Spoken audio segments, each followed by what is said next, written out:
школе еды мы готовим на шведской технике Аска, что позволяет нам поддерживать скандинавское качество и стабильность во время всех кухонных процессов. И еще мы готовим скандинавские рецепты порой.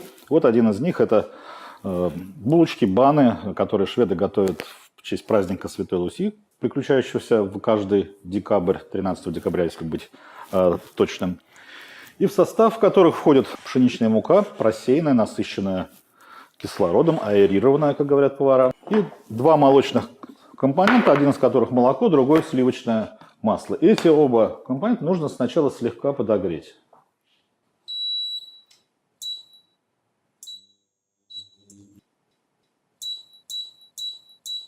Так, молоко,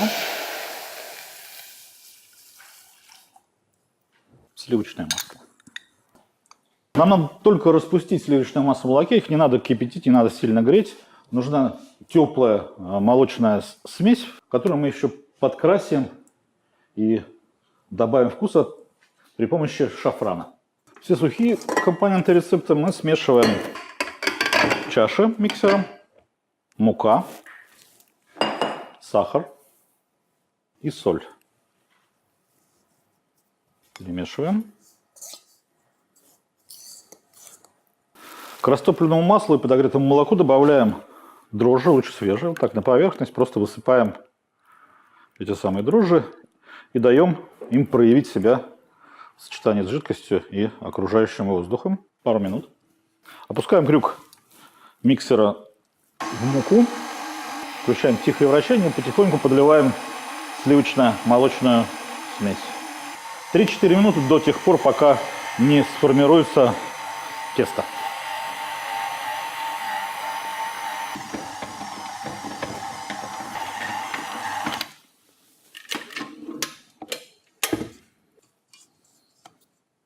Следующий ход мы формируем из теста шарики и выкладываем их на гладкую поверхность. Можно на противень, который покрыт пергаментом. Можно на большое стеклянное или керамическое блюдо. Любое. Шарики накрываем полотенцем и оставляем примерно на полчаса, чтобы тесто поднялось. Так, срываем покровы. Смотрим, как поднялось слегка наше тесто.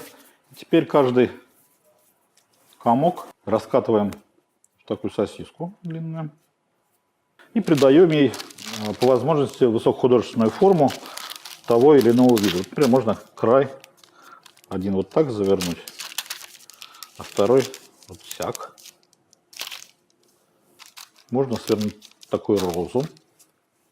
Так, теперь у нас есть еще одно яйцо в запасе, чтобы дополнительную элегантность придать, потому что мы тут с вами сотворили. Поработаем немного с цветом. Взбитое яйцо, льезон, французы называют эту смесь белка и желтка. И покроем этой смесью наши будущие плюшки.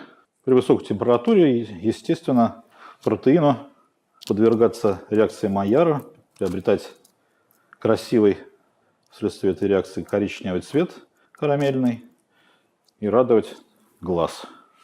Это еще не все. У нас есть резервы для декорирования. Изюм, который в меру, опять-таки, собственного художественного вкуса можно использовать экономно. Вот так, например. Только обозначая им такие темные контрапункты.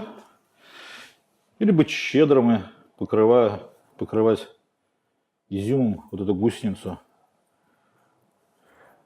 на всем протяжении ее извилистого тела. И теперь это можно ставить в духовку на 15 минут. Так, в ручном режиме выставляем 200 градусов, равномерный нагрев. И нажимаем на кнопку «Старт».